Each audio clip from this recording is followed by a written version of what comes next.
last time we did the frequency distribution using count ifs, and now I'm going to do it again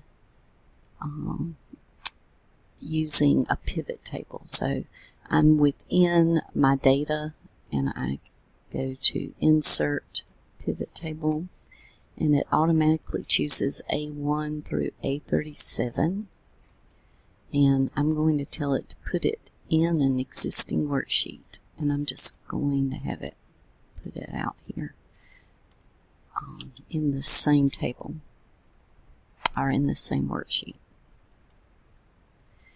And so my area or my frame for my pivot table shows up.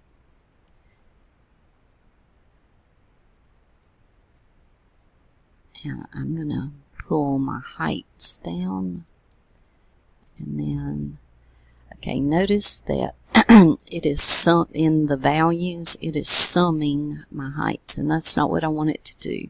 For a frequency distribution, I need it to count. So I right click and go to the value field settings and change it from sum to count. And now I have a count, but I don't have intervals. So I'm going to click on the first item. I'm going to right click and go to group. And I'm going to tell it that I want it to start at 55, and I want to group it by 5. And say OK.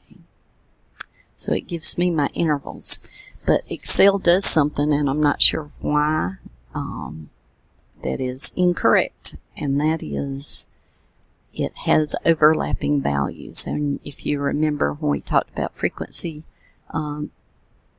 distributions, we talked about the fact that you can't have your intervals have to be unique so that the data values fits in only one interval. So for some reason the Excel, whoever wrote this Excel program did not pay attention to that.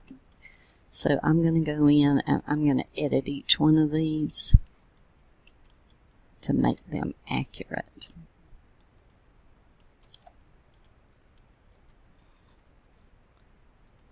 And then I can change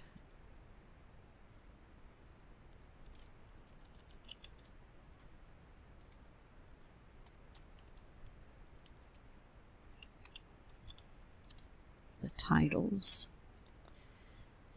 And then I'm going to pull it down one more time.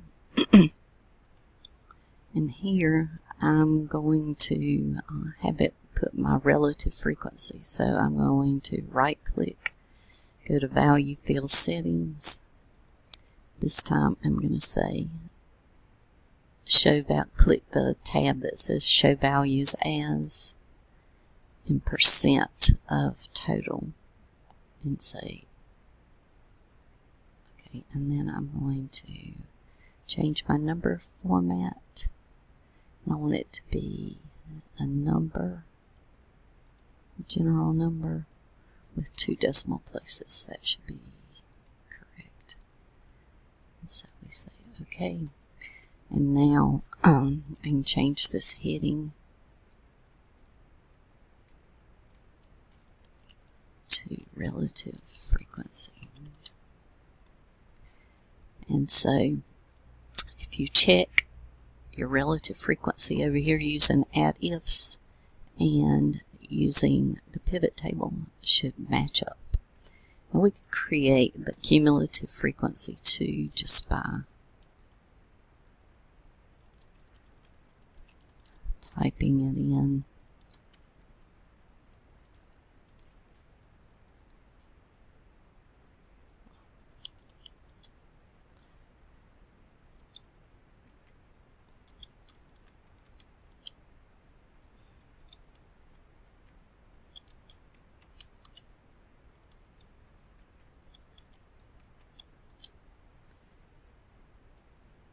And then we can change and only show our 2 decimal places. So now we have covered how to do frequency distributions with the data analysis tool pack, with count ifs, and with pivot tables.